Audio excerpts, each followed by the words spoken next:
আজকে আমরা নবম দশম শ্রেণীর পরীক্ষায় আসা গুরুত্বপূর্ণ কিছু রিয়ারেন্স শিখব। শুরু করছি। 1. The two friends and the bear.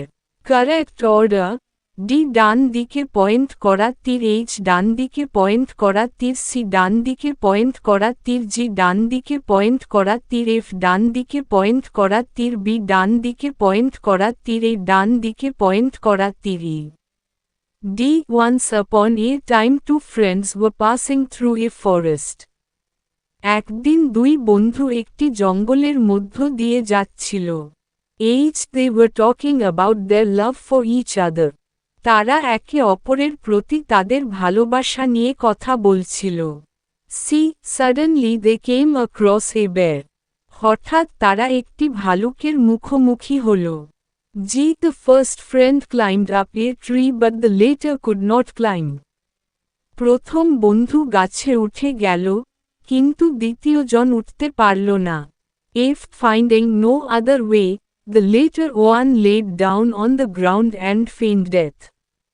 আর কোনো উপায় না পেয়ে দ্বিতীয় বন্ধু মাটিতে শুয়ে মরে যাওয়ার ভান করল। B. The bear smelled his ears, nose and face. ভালুকটি তার কান, নাক ও মুখ শুকল। A. He thought him to be dead.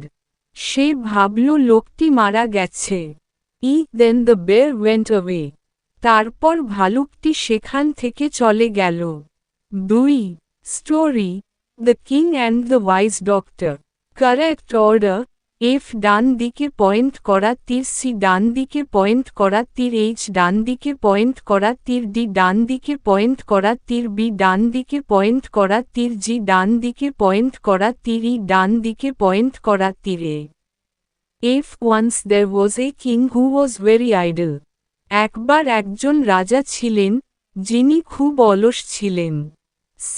He did not undergo physical labor. তিনি কোনো শারীরিক পরিশ্রম করতেন না। H. He called in a doctor. তিনি একজন ডাক্তারকে Declan. D. The doctor was very wise. ডাক্তারটি খুব বুদ্ধিমান ছিলেন। B. He advised the king to move a heavy club into the air till he got tired. Doctor রাজাকে পরামর্শ দিলেন যে, একটি ভারী লাঠি বাতাসে উপরে তোলার কাজ করুন যতক্ষণ না আপনি ক্লান্ত হয়ে পড়েন। G. He did not prescribe any medicine. Doctor কোনো ওষুধ লিখে দেননি। E. He became bulky and could not move or do anything.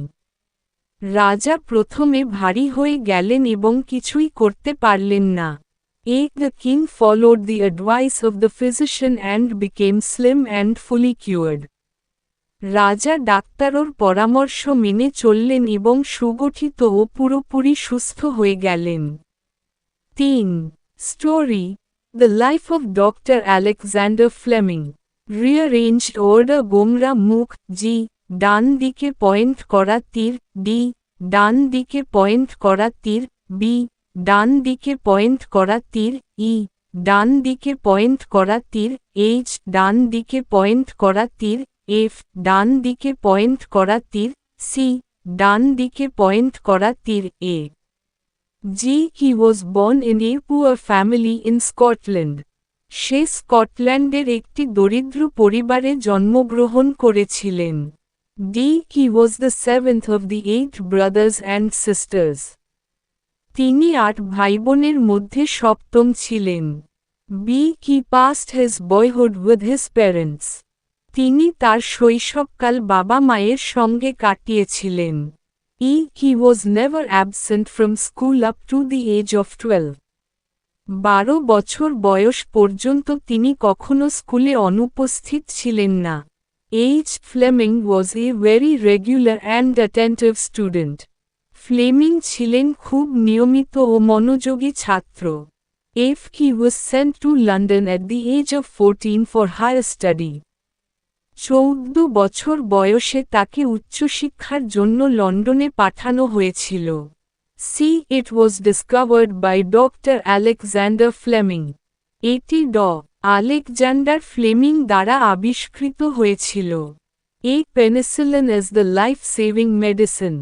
Penicillin একটি প্রাণরক্ষাকারী ওষুধ। 4.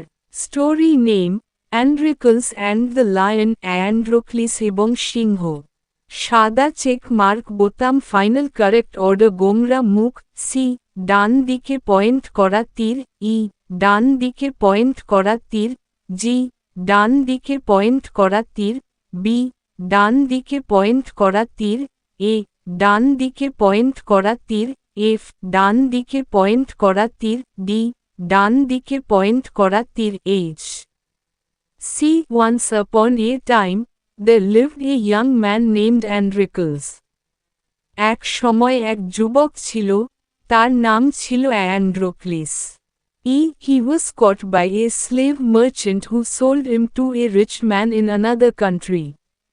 সে এক দাস ব্যবসায়ীর হাতে ধরা পড়ে, যিনি তাকে অন্য দেশে এক ধনী লোকের কাছে বিক্রি করে দেন। His master was very bad and inflicted heavy torture on him. তার মালিক ছিল অত্যন্ত নিষ্ঠুর এবং তাকে ভীষণ কষ্ট দিতেন। One day, he fled from his master's house and took shelter in a cave. একদিন সে তার মালিকের বাড়ি থেকে পালিয়ে একটি গুহায় আশ্রয় নেয়। In the evening, a lion entered the cave. সন্ধ্যার দিকে একটি সিংহ গুহার ভিতরে প্রবেশ করল। The lion seemed wounded as he was groaning. সিংহটি আহত মনে হচ্ছিল, কারণ সে ব্যথায় গ্রোনিং কাতর শব্দ করছিল। He came near Androcles and lifted his paw. Say অ্যান্ড্রোক্লিসের